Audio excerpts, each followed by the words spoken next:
ராஜஸ்தான் மாநிலத்தில் படிவம் 7 பயன்படுத்தி வாக்காளர் பட்டியலில் இருந்து ஏராளமானவர்கள் நீக்க சதி நடந்துள்ளது அம்பலமாகியுள்ளது.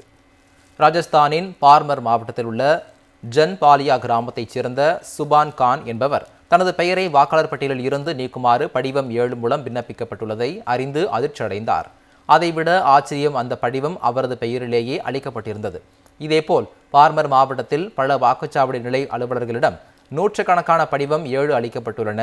இதுகுறித்து அரசியல் கட்சிகளின் முகவர்கள் விசாரித்த போது சம்பந்தப்பட்டவர்களுக்கு தெரியாமலேயே அவர்களின் பெயரில் படிவம் 7 அளிக்கப்பட்டுள்ளது தெரிய வந்துள்ளது. பாஜகவுக்கு எதிராக வாக்களிக்க வாய்ப்புள்ளவர்கள் என கருதப்படும் நபர்களின் பெயர்களை படிவம் 7 பயன்படுத்தி வாக்காளர் பட்டியலில் இருந்து நீக்க பெருமளவில் சதி நடந்துள்ளதும் அம்பலமாகியுள்ளது. மேலும் தங்களிடம் அளிக்கப்பட்டுள்ள படிவம் 7 விண்ணப்பங்களை உடனே தேர்தல் ஆணைய இணையதளத்தில் பதிவேற்றம் செய்யுமாறு வாக்குச்சாவடி நிலை அதிகாரிகளுக்கு உதவி தேர்தல் பதவி அதிகாரிகள் வாட்ஸ்அப் மூலம் உத்தரவிட்டுள்ளதாகவும் செய்திகள் வெளியாகியுள்ளன. இதனால் வாக்குச்சாவடி நிலை அதிகாரிகளை கிராம மக்கள் முற்றுகையிடும் நிலை பல இடங்களில் ஏற்பட்டுள்ளது.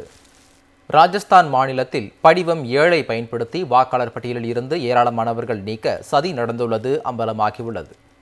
ராஜஸ்தானின் பார்மர் மாவட்டத்தில் உள்ள ஜன்பாலியா கிராமத்தைச் சேர்ந்த சுபான் கான் என்பவர் தனது பெயரை வாக்காளர் பட்டியலில் இருந்து நீக்குமாறு படிவம் 7 மூலம் விண்ணப்பிக்கப்பட்டுள்ளதை அறிந்து அதிர்ச்சியடைந்தார்.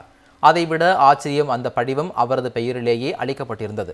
இதேபோல் பார்மர் மாவட்டத்தில் பல வாக்குச்சாவடி நிலை அலுவலர்களிடம் நூற்றுக்கணக்கான படிவம் 7 அளிக்கப்பட்டுள்ளன. இதுகுறித்து அரசியல் கட்சிகளின் முகவர்கள் விசாரித்த போது சம்பந்தப்பட்டவர்களுக்கு தெரியாமலேயே அவர்களின் பெயரில் படிவம் 7 அளிக்கப்பட்டுள்ளது தெரிய வந்துள்ளது. பாஜகவுக்கு எதிராக வாக்களிக்க வாய்ப்புள்ளவர்கள் என கருதப்படும் நபர்களின் பெயர்களை படிவம் 7 பயன்படுத்தி வாக்காளர் பட்டியலில் இருந்து நீக்க பெருமளவில் சதி நடந்துள்ளதும் அம்பலமாகியுள்ளது. மேலும் தங்களிடம் அளிக்கப்பட்டுள்ள படிவம் 7 விண்ணப்பங்களை உடனே தேர்தல் ஆணைய இணையதளத்தில் பதிவேற்றம் செய்யுமாறு வாக்குச்சாவடி நிலை அதிகாரிகளுக்கு உதவி தேர்தல் பதவி அதிகாரிகள் வாட்ஸ்அப் மூலம் உத்தரவிட்டுள்ளதாகவும் செய்திகள் வெளியாகியுள்ளன. இதனால் வாக்குச்சாவடி நிலை அதிகாரிகளை கிராம மக்கள் முற்றுகையிடும் நிலை பல இடங்களில் ஏற்பட்டுள்ளது.